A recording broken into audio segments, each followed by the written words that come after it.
how to pay Amazon Prime. So if you have an Amazon Prime subscription and then you want to pay it, first of all, if you've already subscribed, then you don't need to keep on paying because it is an automatic process. It will automatically deduct the balance from your card each month.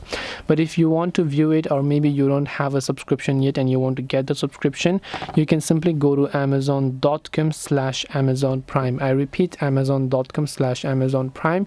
I'll also make sure to drop a direct link in the description box below.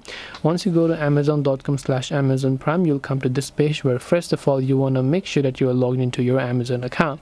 Once you make sure to log in, if you haven't paid, and you can see it was asking me to get a 30-day free trial, so I can simply tap on the start your free trial option here, and here I'll be able to see all the benefits that I get with my Prime subscription. Then all I have to do is to simply add a credit or debit card over here. Once I make sure to add a credit or debit card, I can again just tap on the continue option, and once I've done that, I will be able to go ahead and then basically pay Amazon Prime. This way I can do a payment on Amazon Prime. Hope this video was very helpful. If you have got any more questions, queries, or doubts, feel free to also leave them down below.